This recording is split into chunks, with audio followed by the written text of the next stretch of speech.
എപ്പിസോഡിൻ്റെ തുടക്കത്തിൽ ഷെയർമാൻ ഷിമ്മിനെയാണ് കാണിക്കുന്നത്. അപ്പോൾ പെട്ടെന്ന് അദ്ദേഹത്തിൻ്റെ അടുത്തേക്ക് സെക്രട്ടറി ഗു ഓടി വരികയാണ്. ആകെ മൊത്തത്തിൽ കുഴപ്പമായി എന്ന് സെക്രട്ടറി പറയുകയാണ്. എന്താണ് കാര്യമെന്ന് ഷെയർമാൻ ഷിമ്മി ചോദിക്കുന്ന സമയത്ത് സെക്രട്ടറി പറയുകയാണ്, ഷിം ജുൻ സോക്കിനെ കാണാനില്ല, അവൻ ഐലൻഡിൽ നിന്ന് പോയി കഴിഞ്ഞു. ചെയർമാൻ ഷിം ആക്ച്വലി കരുതിയിരുന്നത് അദ്ദേഹത്തിൻ്റെ ഓർഡർ പ്രകാരം ഷിം ജുൻ സോക്കിനെ ഒരു ഐലൻഡിൽ പൂട്ടിയിട്ടിരിക്കുകയാണ് എന്നുള്ളതാണ്. ഇപ്പോൾ സെക്രട്ടറി ഗു വന്ന് പറയുന്നത് ആ ഒരു ഐലൻഡിൽ നിന്ന് ഷിം ജുൻ സോക്ക് ചാടിപ്പോയി എന്നാണ്. അവിടെ ഉണ്ടായിരുന്ന ക്യാമറാസൊക്കെ മാനിപ്പുലേറ്റ് ചെയ്തതിന് ശേഷം അവൻ നേരത്തെ തന്നെ അവിടെ നിന്ന് പുറത്ത് വന്നിരുന്നു എന്ന് പറയാണ്. ഇത് കേട്ടിട്ട് ചെയർമാൻ വല്ലാണ്ട് ടെൻഷനാവുകയാണ്.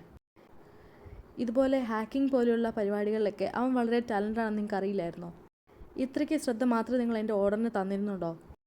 ഇങ്ങനെയൊക്കെ പറഞ്ഞിട്ട് സെക്രട്ടറിയുടെ അടുത്ത് ചെയർമാൻ ദേഷ്യപ്പെടുകയാണ്. പെട്ടെന്ന് അദ്ദേഹത്തിന് നെഞ്ചുവേദന പോലെ വരികയാണ്. എന്നിട്ട് സെക്രട്ടറിയുടെ അടുത്ത് പറയുകയാണ്, എത്രയും പെട്ടെന്ന് അവനെ കണ്ടുപിടിക്കണം, ഇല്ലാന്നുണ്ടെങ്കിൽ കമ്പനിയുടെ തകർച്ചയ്ക്ക് അവൻ കാരണമാകും.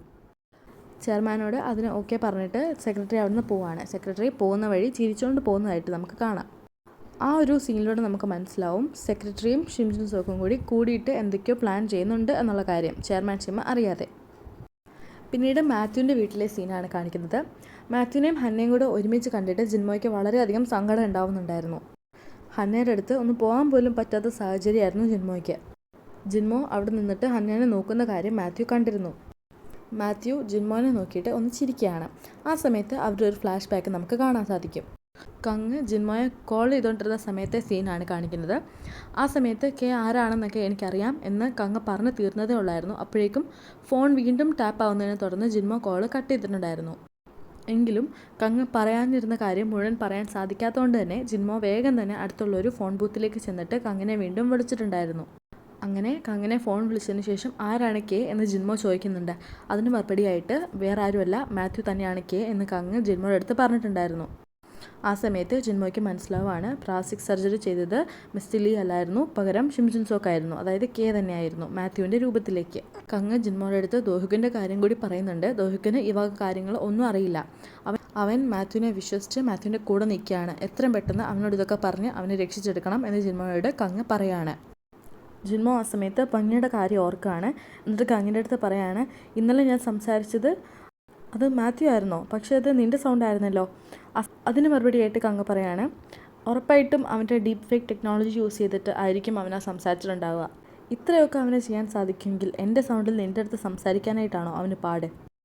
ജിൻമോ കങ്ങിൻ്റെ അടുത്ത് ഹന്നയുടെ കാര്യം കൂടി പറയുന്നുണ്ട്. അതായത് 5 വർഷം മുന്നേ ഹനുമാനുടെ അടുത്ത് നിന്ന് വാങ്ങിക്കൊണ്ട് വന്ന ആ ഒരു കെയുടെ കുട്ടി തന്നെയാണ് ഹന്ന എന്നുള്ള കാര്യം.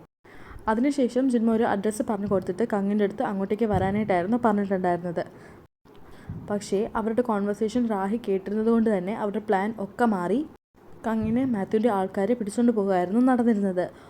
ഒപ്പം തന്നെ ജിൻമോയെ മാത്യുവിൻ്റെ ആൾക്കാർ വന്ന് പിടിച്ചുകൊണ്ട് പോയിട്ടുണ്ടായിരുന്നു മാത്യുവിൻ്റെ അടുത്തേക്ക്. ജിൻമോയെ മാത്യുവിൻ്റെ ആൾക്കാർ ഒരുപാട് ഉപദ്രവിച്ചിട്ടുണ്ടായിരുന്നു. ജിൻമോ ഒരു പേടിയുടെ സ്വരത്തോടെ മാത്യുവിൻ്റെ അടുത്ത് ചോദിക്കുകയാണ്, ശരിക്കും നീ തന്നെയാണോ കെ? ഒരു ചിരി പാസ്സാക്കിക്കൊണ്ട് മാത്യു പറയാണ്, അതെ ഞാൻ തന്നെയാണ് കെ. കൂടാതെ എനിക്കറിയാം എൻ്റെ മോളും ജീവിച്ചിരിപ്പുണ്ടെന്നുള്ള കാര്യം. ഇനി ഞാൻ ആദ്യം ചെയ്യാൻ പോകുന്നത് ആ പങ്ങീനെ ഞാൻ കൊന്നു കളയും. പങ്ങിയുടെ പേര് കേട്ടതും മാത്യുവിൻ്റെ കാലിൽ വീണ് ജിൻമോ കരയാനായിട്ട് തുടങ്ങി. അവളെ മാത്രം ഒന്നും ചെയ്യരുത്, അവൾ ഒരു തെറ്റും ചെയ്തിട്ടില്ല. അവളുടെ ഭാഗ്യക്കേട് കൊണ്ട് ഈ വക കാര്യങ്ങളിലൊക്കെ അവൾ വന്ന് പെട്ടതാണ്. ഒരിക്കലും അവളെ നിങ്ങളൊന്നും ചെയ്യരുത്. നിങ്ങൾ പറയുന്ന എന്തും ഞാൻ കേൾക്കാം, മരിക്കാനും തയ്യാറാകാം. ഒരു പട്ടിയെപ്പോലെ നിങ്ങൾക്ക് വേണ്ടി ഞാൻ ജോലി ചെയ്തോളാം. വേണമെങ്കിൽ എൻ്റെ ജീവൻ വരെ തരാൻ ഞാൻ തയ്യാറാണ്. പക്ഷെ അവളെ ഒരിക്കലും ഒന്നും ചെയ്യരുത്. ശരിയെങ്കിൽ എനിക്ക് ഞാനൊരു ഓപ്ഷൻ തരാം. നിൻ്റെ ലോയൽറ്റി ടെസ്റ്റ് ചെയ്യാനായിട്ട് ഇപ്പോൾ ഇവിടെ വെച്ച് എൻ്റെ മുന്നിൽ വെച്ച് നിൻ്റെ കൈ നീ മുറിക്കണം. ഭംഗിക്ക് വേണ്ടി ജിൻമോ അതും ചെയ്യാനായിട്ട് തയ്യാറായിരുന്നു.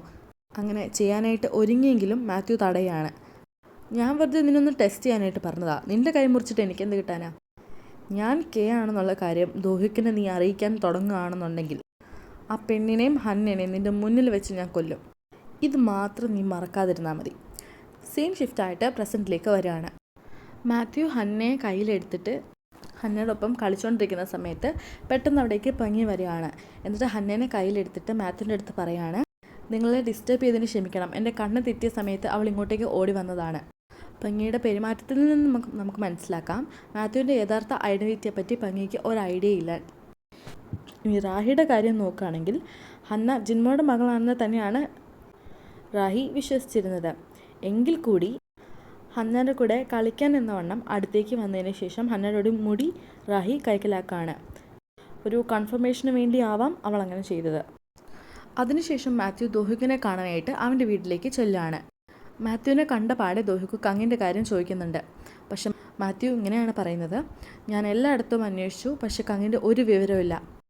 സോങ്ചൻ ഗ്രൂപ്പ് കങ്ങിനെ കൊന്നു കളഞ്ഞേക്കാം എന്നാണ് എനിക്ക് തോന്നുന്നത്. അല്ലെങ്കിൽ ചിലപ്പോൾ എവിടെയെങ്കിലും കൊണ്ടുപോയിട്ട് ടോർച്ചർ ചെയ്യായിരിക്കും. ഒരു പിടിയില്ല കങ് എവിടാന്ന്. ഇത് കേട്ടിട്ട് നല്ലതായിട്ട് ദേഷ്യപ്പെട്ടിട്ട് ദോഹുക്ക് അവിടെ നിന്ന് ഇറങ്ങിപ്പോവാണ്. മാത്യുവും ഇത് തന്നെ പ്രതീക്ഷിച്ചായിരുന്നു ഇങ്ങനൊരു ആക്ടിങ് അവിടെ വന്നിട്ട് ചെയ്തിരുന്നത്. പെട്ടെന്ന് തന്നെ അവൻ സെക്രട്ടറി ഗൂനെ വിളിച്ചിട്ട് ദോഹുക്ക് ഇപ്പോൾ സോങ്ചൻ ഗ്രൂപ്പിലേക്ക് എത്തും. അവന് ചെയർമാൻ ഷിമ്മിൻ്റെ അടുത്തേക്ക് എത്താനായിട്ട് ഒരു തടസ്സവും ഉണ്ടാവാനായിട്ട് പാടില്ല. ദോഹുക്ക് അവിടെ ചെന്നിട്ട് ഒരു സീൻ ക്രിയേറ്റ് ചെയ്യണമെന്ന് തന്നെയായിരുന്നു മാത്യുവിൻ്റെ ആവശ്യവും. ആൻഡ് മാത്യുവിൻ്റെ ഗസ്സും ശരി തന്നെയായിരുന്നു. ദോഹുക്ക് സോങ്ചൻ ഗ്രൂപ്പിലേക്ക് തന്നെയായിരുന്നു പോയിട്ടുണ്ടായിരുന്നത്. മാത്യു വിളിച്ച് പറഞ്ഞതുകൊണ്ട് തന്നെ ഗാർഡ്സ് ആരും ദോഹുക്കിനെ തടയാതിരിക്കാനായിട്ട് എല്ലാ സെക്യൂരിറ്റി ഗാർഡ്സിനെയും സെക്രട്ടറി ഗു അവിടുന്ന് മാറ്റിയിട്ടുണ്ടായിരുന്നു. പിന്നീട് ചെയർമാൻ ഷിമ്മിൻ്റെ ഓഫീസ് റൂമാണ് കാണിക്കുന്നത്. അവിടെ അദ്ദേഹത്തിനെ വിളിച്ചതിനെ തുടർന്ന് ഹൻമോണി എത്തിയിട്ടുണ്ടായിരുന്നു. ചെയർമാൻ ഹൻമോണിയുടെ അടുത്ത് 5 വർഷം മുന്നേ നിങ്ങൾ രണ്ടുപേരും ഡേറ്റ് ചെയ്തിട്ടുണ്ടായിരുന്നോ എന്ന് ചോദിക്കുകയാണ്. ഹൻമോണി പറയാണ്, അതെ, ഞങ്ങൾ ഡേറ്റ് ചെയ്തിരുന്നു. കൂടാതെ ഞങ്ങൾക്കൊരു കുട്ടിയും ഉണ്ടായിരുന്നു. പക്ഷേ ഞങ്ങൾ അങ്ങോട്ടും ഇങ്ങോട്ടും ഒരിക്കലും സ്നേഹിച്ചിട്ടുണ്ടായിരുന്നില്ല.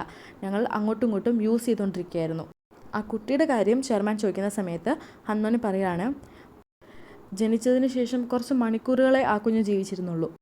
ചെയർമാൻ അതിനുശേഷം ഹൻമോനോട് ചോദിക്കുകയാണ്, അവസാനമായിട്ട് നീ എവിടെയാണ് ജുൻസോക്കിനെ കണ്ടതെന്ന്. 1 മാസം മുന്നേ ഞാൻ കണ്ടിരുന്നു എന്ന് ഹൻമോണി പറയുകയാണ്. അത് കേട്ടിട്ട് ചെയർമാൻ വളരെയധികം ടെൻഷനാവാണ്. കാരണം ആ ഒരു സമയത്ത് അദ്ദേഹത്തിൻ്റെ അറിവ് പ്രകാരം ജുൻസോക്ക് ആ ഒരു ഐലൻഡിൽ പൂട്ടിയിട്ടിരിക്കുകയായിരുന്നു. അദ്ദേഹത്തിന് പെട്ടെന്ന് നെഞ്ചുവേദന പോലെ വരുന്നുണ്ടെങ്കിലും സ്വയം കൺട്രോൾ ചെയ്യുകയാണ്.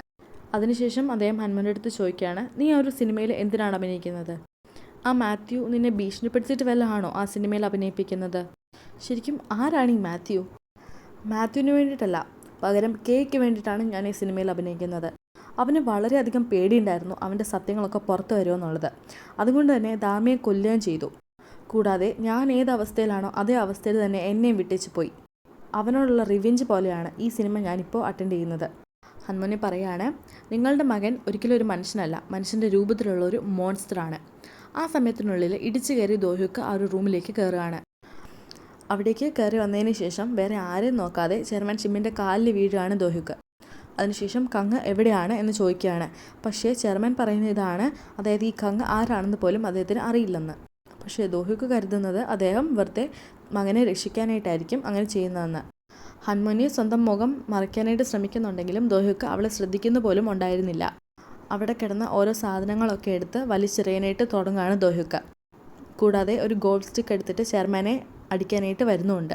പക്ഷേ കൃത്യസമയത്ത് ഹൻമോനി മുന്നിൽ വന്ന് നിൽക്കുകയാണ്. ആ ഒരു അടി ഏറ്റുവാങ്ങാണ്. ആ സമയത്താണ് ഹൻമോനി അവിടെ ഉണ്ടായിരുന്നെന്ന് തന്നെ ദോഹുക്ക് മനസ്സിലാക്കുന്നത്. പെട്ടെന്ന് തന്നെ അവളെ എടുത്തുകൊണ്ട് ദോഹുക്ക് അവിടുന്ന് ഇറങ്ങുകയാണ്. പെട്ടെന്ന് തന്നെ സെക്രട്ടറി ഗു ചെയർമാൻ ഷിമ്മിൻ്റെ അടുത്തേക്ക് കയറി വരികയാണ് അദ്ദേഹത്തിൻ്റെ ഗാർഡ്സുമായിട്ട്. അവിടുത്തെ അവസ്ഥകളൊക്കെ കണ്ടതിന് ശേഷം സെക്രട്ടറി ഗു ഗാർഡ്സിനോട് പെട്ടെന്ന് തന്നെ ദോഹുക്കിനെ പിടിക്കാനായിട്ട് പറയുകയാണ്. പക്ഷേ ചെയർമാൻ അത് വേണ്ടെന്ന് പറയുന്നുണ്ട്. കാരണം ഹൻമോനെ ചെയർമാൻ അവിടെ വെച്ച് കണ്ടു എന്നുള്ള കാര്യം പുറത്ത് വരാനായിട്ട് ഒരിക്കലും പാടില്ല എന്ന് ചെയർമാന് നിർബന്ധം ഉണ്ടായിരുന്നു. അതിനുശേഷം ചെയർമാൻ എനിക്ക് എത്രയും പെട്ടെന്ന് തന്നെ മാത്യുവിനെ കാണണം എന്ന് സെക്രട്ടറി ഗുവിൻ്റെ അടുത്ത് പറയുന്നുണ്ട്. മാത്യുവിൻ്റെ ഉദ്ദേശം എന്താണ് എന്നറിയണമെന്ന് ഉണ്ടായിരുന്നു ചെയർമാൻ ഷിമ്മിന്. അതിനുശേഷം റാഹിയെയും ഡോക്ടർ ചായയാണ് കാണിക്കുന്നത്. ഡോക്ടർ ചാ റാഹിയുടെ അടുത്ത് ചോദിക്കുകയാണ്, എങ്ങനെയാണ് ഇപ്പോൾ കാര്യങ്ങൾ? റാഹി പറയാണ്, മാത്യു ഇപ്പോൾ എന്നെ ട്രസ്റ്റ് ചെയ്യാനായിട്ട് തുടങ്ങിയിട്ടുണ്ട്. ഇത് കേൾക്കുന്ന ഡോക്ടർ ചായ്ക്ക് വളരെയധികം സന്തോഷമാവുകയാണ്. അതിനുശേഷം അവർ ചോദിക്കുകയാണ്, എന്നാലും ഈ മാത്യുവും കങ്ങും തമ്മിൽ എങ്ങനെ എത്ര പെട്ടെന്ന് ശത്രുതയായത്? എന്താണ് അവർക്കിടയിൽ സംഭവിച്ചത്? ആ സമയത്തൊരു ഫ്ലാഷ് ബാക്ക് സീനാണ് കാണിക്കുന്നത്. മാത്യു അവൻ്റെ ആൾക്കാരുടെ കൂടെ കൂടി ചേർന്നിട്ട് കങ്ങിനെ കത്തികൊണ്ട് കുത്തി ആ ഒരു ബ്രിഡ്ജിൽ നിന്ന് താഴെയിട്ടിട്ടുണ്ടായിരുന്നല്ലോ. ആ സമയത്ത് റാഹിയും ഡോക്ടർ ചായയും അടുത്ത് തന്നെ ഇതെല്ലാം കണ്ടുകൊണ്ട് നിൽപ്പുണ്ടായിരുന്നു. അവർ എത്രയും പെട്ടെന്ന് പൈസ കൊടുത്ത് ഒരാളെ വരുത്തിയതിന് ശേഷം കങ്ങിനെ ആ ഒരു പുഴയിൽ നിന്ന് പുറത്തെടുക്കുന്നുണ്ടായിരുന്നു. കങ്ങ് വളരെ മോശം അവസ്ഥയിലായിരുന്നു ഉണ്ടായിരുന്നത്. അദ്ദേഹത്തിൻ്റെ ഹെൽത്ത് ഒരിക്കലും ഓക്കെ ആയിരുന്നില്ല. ആ ഒരു അവസ്ഥയിൽ തന്നെ രക്ഷിച്ച ആളെ ദോഹുക്കായിട്ടാണ് അദ്ദേഹത്തിന് തോന്നിയിട്ടുണ്ടായിരുന്നത്. ഇത് ഒരു അവസരമാക്കി എടുത്തതിന് ശേഷം റാഹി ആ ഒരു ആളെ കൊണ്ട് കങ്ങിൻ്റെ അടുത്ത് ചോദിപ്പിക്കുകയാണ്, അതായത് ചെയർമാൻ ബങ്ങിൻ്റെ പൈസയൊക്കെ എവിടെയാണ് ഒളിപ്പിച്ച് വെച്ചിരിക്കുന്നതെന്ന്. ആ ഒരു അവസ്ഥയിൽ കങ്ങിന് 34 എന്നൊരു നമ്പർ മാത്രമേ പറയാൻ പറ്റുന്നുണ്ടായിരുന്നുള്ളൂ. അപ്പോൾ തന്നെ ബോധം പോവാണ്. കങ്ങ് മരിച്ചു എന്ന് കരുതിയിട്ട് റാഹി ആ ഒരു ആളെ കൊണ്ട് കങ്ങിനെ തിരിച്ച് ആ ഒരു പുഴയിലേക്ക് തന്നെ ഇടിപ്പിക്കുന്നുണ്ട്. അതിനുശേഷം മാത്യു മിസ് ഗോയെയും കൂട്ടിയിട്ട് സോങ്ഷൻ ഗ്രൂപ്പിലെ ആ ഒരു ആർട്ട് ഗാലറിയിലേക്ക് എത്തുകയാണ്. മാത്യുവിനെ കണ്ടിട്ട് ആ ഒരു ആർട്ട് ഗാലറിയിലെ ഡയറക്ടർക്ക് വളരെയധികം സന്തോഷം ഉണ്ടാകുന്നുണ്ടായിരുന്നു. അതിനുശേഷം അവർ മാത്യുവിൻ്റെ അടുത്ത് പറയാണ്, ഞാൻ ജുൻസോക്കോ ആയിട്ട് ഒട്ടും ക്ലോസ് അല്ല, അതുകൊണ്ട് നിങ്ങൾ ഒരിക്കലും പേടിക്കണ്ട, നിങ്ങൾ ഇഷ്ടത്തിനനുസരിച്ച് ഇഷ്ടമുള്ള പെയിൻറ്റിങ് വാങ്ങിക്കോളൂ, സമയമെടുത്ത് തന്നെ. കൂടാതെ 3 ദിവസത്തിന് ശേഷം തൻ്റെ ആർട്ട് ഗാലറിയിലെ 28ാമത് വാർഷിക ആഘോഷമാണെന്നും ആ ഒരു പാർട്ടിയിലേക്ക് എത്തിച്ചേരണമെന്നും പറഞ്ഞിട്ട് മാത്യുവിനെ ഒരു ഇൻവിറ്റേഷനും ഡയറക്ടർ കൊടുക്കുന്നുണ്ടായിരുന്നു. ഞാൻ വരാനായിട്ട് ശ്രമിക്കാം എന്ന് മാത്യു പറയുന്നുമുണ്ട്. ആ സമയത്ത് അവിടേക്ക് ഒരു ലേഡി വരികയാണ്. അവരെ ഡയറക്ടർ മിസ് ഹോങ് എന്നാണ് വിളിച്ചിരുന്നത്. ആ സമയത്ത് അവർ രണ്ടുപേരും കൂടി അവിടെ മാറിയിരുന്ന് സംസാരിക്കുകയാണ്. ഓരോന്ന് സംസാരിച്ചതിന് ശേഷം ജുൻസോക്കിനെ പറ്റിയും അവർ രണ്ടുപേരും സംസാരിക്കുകയാണ്. ഈ ജുൻസോക്ക് ചെയർമാൻ്റെ മകനാണെന്ന് എനിക്ക് തോന്നിയിട്ടേ ഇല്ല. അവൻ ജസ്റ്റ് അവൻ്റെ അച്ഛൻ്റെ ഇമേജ് കളയാനായിട്ട് മാത്രം ഉണ്ടായിരിക്കുന്ന ഒരു മകനാണ്. ഇങ്ങനെ അവർ അങ്ങോട്ടും ഇങ്ങോട്ടും ജുൻസോക്കിനെ പറ്റി വളരെ മോശമായിട്ട് സംസാരിച്ചുകൊണ്ടിരിക്കുകയായിരുന്നു. ഇത് കേട്ടിട്ട് മാത്യുവിന് ഒട്ടും തന്നെ സഹിക്കാൻ പറ്റുന്നുണ്ടായിരുന്നില്ല. ഒരു വിധത്തിൽ തൻ്റെ ദേഷ്യം കൺട്രോൾ ചെയ്ത് പിടിച്ചുകൊണ്ട് കെ അവിടെ നിൽക്കുകയാണ്. അതിനുശേഷം ഹോസ്പിറ്റലിലെ സീനാണ് കാണിക്കുന്നത്. കുറച്ച് മരുന്നുകളൊക്കെ മേടിച്ചതിന് ശേഷം ദോഹ്യുക്ക് ഹൻമോനി കിടന്ന റൂമിലേക്ക് ചെല്ലുന്ന സമയത്ത് അവിടെ കാണുകയാണ് ഹൻമോനി അവിടെ ഉണ്ടായിരുന്നില്ല. എന്താണെന്ന് വെച്ചാൽ ഷൂട്ടിംഗ് ഉണ്ടായിരുന്നുകൊണ്ട് തന്നെ ഡിസ്ചാർജും വാങ്ങി എത്രയും പെട്ടെന്ന് തന്നെ ഹൻമോനി അവിടെ നിന്ന് പോയിട്ടുണ്ടായിരുന്നു. ഷൂട്ടിന് ലേറ്റ് ആയതുകൊണ്ട് തന്നെ മിഷേൽ ഒരുപാട് ദേഷ്യപ്പെട്ടിരുന്നു എന്ന് ഹൻമോനിയുടെ ആ ഒരു 2 ഫ്രണ്ട്സ് വന്നിട്ട് അവളുടെ അടുത്ത് പറയുകയാണ്. ആ ഡയറക്ടറെ അങ്ങ് കൊന്നു കളഞ്ഞാലോ, എനിക്കാണെങ്കിൽ അവരുടെ സ്വഭാവം ഒട്ടും ഇഷ്ടപ്പെടുന്നില്ല എന്ന് ആ പെൺപിള്ളേർ അങ്ങോട്ടും ഇങ്ങോട്ടും സംസാരിച്ചുകൊണ്ടിരിക്കുന്ന സമയത്ത് ഹൻമോനി പറയാണ്, ഡയറക്ടർ മിഷേൽ ആക്ച്വലി ജിയയുടെ ചേച്ചിയാണ്. ഈ ഒരു കാര്യം കേട്ടിട്ട് അവർ രണ്ടുപേരും ഷോക്കാവുകയാണ്. ഷൂട്ടിംഗ് കഴിഞ്ഞതിന് ശേഷം ഡ്രസ്സിംഗ് റൂമിൻ്റെ അടുത്തേക്ക് ഹൻമോനി പൊയ്ക്കൊണ്ടിരുന്ന സമയത്ത് അവിടെ വെച്ച് ദോഹ്യുക്കിനെ കാണുകയാണ്. ഈ ഒരു കണ്ടീഷനിൽ നീ എന്തിനാണ് ഷൂട്ടിങ്ങിന് വേണ്ടി വന്നത് എന്ന് ദോഹ്യുക്ക് ചോദിക്കുകയാണ്. ഇത്ര ചെറിയൊരു കാര്യത്തിന് വേണ്ടി ഷൂട്ടിംഗ് ഉപേക്ഷിക്കാനായിട്ട് എനിക്ക് സാധിക്കില്ല എന്ന് ഹൻമോനി ദോഹ്യുക്കിൻ്റെ അടുത്ത് പറയുകയാണ്. ആ സമയത്ത് ദോഹ്യുക്ക് ഹൻമോൻ്റെ അടുത്ത് ചോദിക്കുകയാണ്, നീ എന്തിനാണ് ചെയർമാൻ ഷെമ്മിൻ്റെ ഫ്രണ്ടിലേക്ക് വന്ന് നിന്നത്? അപ്പോൾ അവൾ പറയുകയാണ്, കാരണം അയാൾ മരിക്കണമെന്ന് എനിക്കില്ലായിരുന്നു. എന്തുകൊണ്ടാണ് നിനക്ക് അയാൾ മരിക്കണം എന്നില്ലായിരുന്നത് എന്ന് ദോഹ്യുക്ക് ചോദിക്കുന്ന സമയത്ത് ഹൻമോനി പറയുകയാണ്, കാരണം നിന്നെ രക്ഷിക്കാനായിട്ടായിരുന്നു. ചെയർമാൻ എന്തെങ്കിലും സംഭവിച്ചാൽ നിനക്കും രക്ഷപ്പെടാനായിട്ട് സാധിക്കില്ല. നിന്നെ രക്ഷപ്പെടുത്താനായിട്ടാണ് ഞാൻ അങ്ങനെ ചെയ്തത്. ഇത് കേട്ടിട്ട് ദോഹ്യുക്കിന് ആകെ മൊത്തം കൺഫ്യൂഷൻ ആവുകയാണ്. മോനെ പറയാണ്, താങ്ക് യു പറയുന്നതിന് പകരം നീ എനിക്കൊന്ന് ട്രീറ്റ് ചെയ്താൽ മതി. ദോഹ്യുക്ക് അതിന് സമ്മതിക്കണം എന്ന് തന്നെയായിരുന്നു ഹൻമോനിയുടെ ആഗ്രഹം. അതുപോലെ തന്നെ നടക്കുന്നുണ്ട്. ദോഹ്യുക്ക് ട്രീറ്റ് ചെയ്യാമെന്ന് സമ്മതിക്കുകയാണ്. അതിനുശേഷം ഹൻമോനി മനസ്സിൽ ആലോചിക്കുകയാണ്, മാത്യു ഇപ്പോൾ എങ്ങനെ റാഹിനെ പ്രൊട്ടക്റ്റ് ചെയ്യുന്നു അതുപോലെ തന്നെ ദോഹ്യുക്കും എന്നെ പ്രൊട്ടക്റ്റ് ചെയ്യും. കാരണം അവന് വേണ്ടി ഒരു ഹെൽപ്പാണ് ഞാനിപ്പോൾ ചെയ്തു കൊടുത്തിരിക്കുന്നത്. അതുകൊണ്ട് എന്നെ ഒരിക്കലും ഉപേക്ഷിക്കാനായിട്ട് ഇവന് സാധിക്കില്ല. അതിനുശേഷം റാഹിയാണ് കാണിക്കുന്നത്. റാഹി വീട്ടിൽ വന്നതിന് ശേഷം ദാമിയുടെ സാധനങ്ങളൊക്കെ എടുത്ത് പരിശോധിക്കുകയാണ്. അതെന്തിനാണെന്ന് വെച്ചാൽ കങ്ങ് പറഞ്ഞ 34 എന്ന ആ ഒരു നമ്പറിന് ദാമിയായിട്ട് എന്തെങ്കിലും ബന്ധമുണ്ടോ എന്നറിയാനായിട്ടായിരുന്നു. അവളുടെ ആ ഒരു അന്വേഷണം ഫലം കാണുന്നുമുണ്ട്. കാരണം അതൊരു അഡ്രസ്സായിരുന്നു. ആ ഒരു അഡ്രസ്സ് ദാമിയുടെ സാധനങ്ങളിൽ നിന്ന് തന്നെ റാഹിക്ക് കിട്ടുകയും ചെയ്തു. അതൊരു പാർക്കിൻ്റെ അഡ്രസ്സായിരുന്നു. റാഹി എത്രയും പെട്ടെന്ന് തന്നെ അങ്ങോട്ടേക്ക് ചെല്ലുകയാണ്. അവിടെ ചെല്ലുന്ന റാഹി കാണുകയാണ് ഡോക്ടർ ചാ ഓൾറെഡി അവർ എത്തിയിട്ടുണ്ടായിരുന്നു. രണ്ടുപേരും അങ്ങോട്ടും ഇങ്ങോട്ടും കണ്ടപ്പോൾ തന്നെ അവർക്ക് കാര്യം മനസ്സിലാവുകയാണ്. അത് രണ്ടുപേരും ചെയർമാൻ ബാങ്കിൻ്റെ പൈസയ്ക്ക് വേണ്ടിയിട്ടാണ് അവിടെ എത്തിയിട്ടുണ്ടായിരുന്നത്. അവർ അങ്ങോട്ടും ഇങ്ങോട്ടും സംസാരിക്കുകയാണ്. ഈ ഒരു സ്ഥലത്ത് മുന്നേ ദാമിയുടെ പഴയ വീടായിരുന്നു ഉണ്ടായിരുന്നത്. പക്ഷേ ഇപ്പോൾ ഈ ഒരു പാർക്കല്ലാതെ വേറൊന്നും ഇവിടെ ഇല്ല. ആ സമയത്ത് അതിലെ ഒരു പ്രായമായ ഒരു മനുഷ്യൻ നടക്കുന്നുണ്ടായിരുന്നു. അവരെ കണ്ടതിന് ശേഷം കയ്യിലുണ്ടായിരുന്ന ചെളിവെള്ളം അയാൾ അവരുടെ മേത്തേക്ക് തെറിപ്പിക്കുകയാണ്. അവർ കാര്യം ചോദിക്കുന്ന സമയത്ത് സോറി എനിക്ക് അറിയാതെ പറ്റിപ്പോയതാണ് എന്ന് പറഞ്ഞിട്ട് അയാൾ അവിടെ നിന്ന് മാറുകയാണ്. ഏതോ ഭ്രാന്തനാണെന്ന് കരുതിയിട്ട് അവർ അയാളെ ഇഗ്നോർ ചെയ്ത് വിടുകയാണ്. ആ ഒരു മനുഷ്യൻ സൈഡിലേക്ക് മാറി നിന്നിട്ട് അവരെ നോക്കിക്കൊണ്ട് നിൽപ്പുണ്ടായിരുന്നു. അയാളുടെ ആ ഒരു നിപ്പ് കണ്ടു കഴിഞ്ഞാൽ തന്നെ എന്തൊക്കെയോ അയാൾക്കും അറിയാം എന്നുള്ള കാര്യം നമുക്ക് മനസ്സിലാവും. അതിനുശേഷം നമ്മളെ കാണിക്കുകയാണ് ആ ഒരു പ്ലേ ഗ്രൗണ്ടിൻ്റെ അടിയിൽ തന്നെയായിരുന്നു ചെയർമാൻ ബാങ്കിൻ്റെ പൈസ മുഴുവൻ സൂക്ഷിച്ചു വെച്ചിട്ടുണ്ടായിരുന്നത്. അവിടെയായിരുന്നു ആ ഒരു സീക്രട്ട് റൂം പണിതിട്ടുണ്ടായിരുന്നത്. പിന്നീട് മാത്യുവിനെയാണ് കാണിക്കുന്നത്. ആ ഒരു ആർട്ട് ഗാലറിയിൽ വെച്ചുണ്ടായ മിസ് ഹോങ്ങിൻ്റെ സംസാരത്തെ പറ്റി ആലോചിച്ചിട്ട് മാത്യു ആകെ ഡിസ്റ്റർബ്ഡ് ആയിരുന്നു. വളരെയധികം ദേഷ്യവും വരുന്നുണ്ടായിരുന്നു. അയാൾ ദോഹ്യുക്കിനെ വിളിച്ചിട്ട് എത്രയും പെട്ടെന്ന് എല്ലാവരെയും കൊണ്ട് വീട്ടിലേക്ക് വരാനായിട്ട് പറയാണ്. എല്ലാവരെയും വിളിച്ചിട്ട് മാത്യു അവർക്ക് ഒരു ടാസ്ക് കൊടുക്കുകയാണ്. അതായത് സോങ്ജൻ ഗ്രൂപ്പിലെ എക്സ്പെൻസീവ് ആയിട്ടുള്ള എല്ലാ പെയിൻറ്റിങ്ങുകളും എടുത്തിട്ട് അവിടെ ഫേക്ക് ആയിട്ടുള്ള പെയിൻറ്റിങ്സ് വെക്കണം. ഈ ഒരു ഫേക്ക് ആയിട്ടുള്ള പെയിൻറ്റിങ്സ് മിസ് ഗോ വരയ്ക്കും. 3 ദിവസത്തിന് ശേഷം അവിടെ ഒരു ആനിവേഴ്സറി ഫംഗ്ഷൻ നടക്കുന്നുണ്ട്, ആ ഒരു ആർട്ട് ഗാലറിയുടെ. അന്നായിരിക്കും ഈ ഒരു പ്ലാൻ എക്സിക്യൂട്ട് ചെയ്യാനായിട്ട് പോകുന്നത്. ദോഹ്യുക്ക് ആർട്ട് ഗാലറിയുടെ ബ്ലൂ പ്രിൻറ്റ് കാണിച്ചതിന് ശേഷം എല്ലാവർക്കും പ്ലാൻ പറഞ്ഞു കൊടുക്കുകയാണ്. ആർട്ട് ഗാലറിയിൽ കയറിയിട്ട് ഒറിജിനൽ പെയിൻറ്റിങ്സ് പുറത്ത് കൊണ്ടുവന്ന് ഒരു വാൻ അവിടെ നിൽപ്പുണ്ടായിരിക്കും, ആ ഒരു വാനിലേക്ക് വെക്കുക. അതിനുശേഷം ഫേക്ക് ആയിട്ടുള്ള പെയിൻറ്റിങ്സ് തിരിച്ചു കൊണ്ട് വെക്കണം എന്ന് അവരുടെ അടുത്ത് പറയുകയാണ്. ഈ ഒരു മിഷൻ്റെ ഫുൾ റെസ്പോൺസിബിലിറ്റിയും മിഷൻ്റെ ലീഡറും ജിൻമോയെ ആക്കാണ് മാത്യു. കാരണം പങ്ങിയുടെ സുരക്ഷയെപ്പറ്റി ആലോചിച്ച് ജിൻമോ ഇപ്പം മുഴുവനായിട്ട് മാത്യുവിൻ്റെ കൺട്രോളിൽ ആയിട്ടുണ്ടായിരുന്നു. മാത്യു ഈ ഒരു കാര്യം ഓർത്തതിന് ശേഷം മനസ്സിലാലോചിക്കുകയാണ്, ഇവൻ ഈ ഒരു കാര്യം ശരിക്കും വൃത്തിയായിട്ട് തന്നെ ചെയ്തോളും. അതിനുശേഷം ടീം ലീഡറായ ജിൻമോ എല്ലാവരെയും വിളിച്ചു വരുത്തിയതിന് ശേഷം ആ ഒരു പ്ലാൻ പറഞ്ഞു കൊടുക്കുകയാണ്.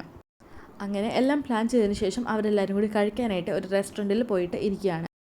ആ സമയത്ത് നാം ഇങ്ങനെ ചോദിക്കുകയാണ്, എന്നാലും മാത്യുവിന് എങ്ങനെ കീയുടെ കാര്യത്തെപ്പറ്റി ഇത്ര കൃത്യമായിട്ട് അറിയാൻ സാധിക്കുന്നു? ആ സമയത്ത് പെട്ടെന്ന് തന്നെ ജിൻമോ കയറി പറയുകയാണ്, മാത്യുവിൻ്റെ കയ്യിൽ തിക്കിത്തക്ക ആപ്പ് ഉണ്ട്, ആ ഒരു ആപ്പിലൂടെ ആയിരിക്കും മിക്കവാറും എല്ലാം അറിയുന്നത്. റാഹി പെട്ടെന്ന് ജിൻമോ അടുത്ത് പറയാണ്, എനിക്ക് പക്ഷെ ഒരു കാര്യത്തിലേ സംശയം തോന്നുള്ളൂ, മാത്യുവിൻ്റെ കാര്യത്തിൽ ഇതുവരെ കാണിക്കാത്ത സപ്പോർട്ട് നീ ഇപ്പം എന്തിനാണ് കാണിക്കുന്നതെന്ന്. നീ ഇപ്പോൾ എന്തിനാണ് മാത്യുവിനെ ഇത്രയധികം സപ്പോർട്ട് ചെയ്യുന്നതെന്ന് എനിക്ക് ആലോചിച്ചിട്ട് ഒരു എത്തും പിടിയും കിട്ടുന്നില്ല. മാത്യുവിനെ നീ ഇത്രയും വിശ്വസിക്കാൻ തുടങ്ങിയോ? അതായത് സ്വന്തം മോളെ വരെ അയാളെ ഏൽപ്പിക്കാനായിട്ട്. വിഷയം മാറ്റിക്കൊണ്ട് ജിൻമോ ചോദിക്കുകയാണ്, നീ എപ്പോഴാണ് എൻ്റെ കാര്യത്തിൽ ഇത്രയും ശ്രദ്ധിക്കാൻ തുടങ്ങിയത്? അതിനുശേഷം ദോഹ്യുക്കിനെയും ഹൻമോനെയാണ് കാണിക്കുന്നത്. ഹൻമോനിക്ക് ട്രീറ്റ് കൊടുക്കാനായിട്ട് ഒരു ചെറിയ റെസ്റ്റോറൻറ്റിലേക്ക് ദോഹ്യുക്ക് അവളെ വിളിച്ചുകൊണ്ട് വരികയാണ്. ആ ഒരു റെസ്റ്റോറൻറ്റിൻ്റെ പരിസരങ്ങളും ഒന്നും ഹൻമോനിക്ക് ഇഷ്ടപ്പെടുന്നുണ്ടായിരുന്നില്ല. അതിനെപ്പറ്റി ഹൻമോനി കംപ്ലൈൻറ്റ് പറഞ്ഞുകൊണ്ടിരിക്കുന്ന സമയത്താണ് അവളുടെ അമ്മയെ അവിടെ ജോലിക്കാരിയായിട്ട് അവൾ കാണുന്നത്. അവൾ അവിടെ നിന്ന് പോകാനായിട്ട് എണീക്കുന്നുണ്ടെങ്കിലും ദോഹ്യുക്ക് പറയാണ്, നീ കഴിക്കുന്ന കണ്ടിട്ട് നിൻ്റെ അമ്മയ്ക്ക് സന്തോഷമാകുന്നുണ്ടെങ്കിൽ ആ സന്തോഷത്തിന് നീ എന്തിനാണ് തടസ്സം നിൽക്കുന്നത്? അത് കേട്ടുകൊണ്ട് തന്നെ ഹൻമോനി അവിടെ നിന്ന് പോവാതെ അവിടെ തന്നെ നിന്ന് ഭക്ഷണം കഴിക്കുകയാണ്. അത് കണ്ടിട്ട് ഹൻമോനിയുടെ അമ്മയ്ക്ക് വളരെയധികം സന്തോഷമാവുന്നുമുണ്ടായിരുന്നു.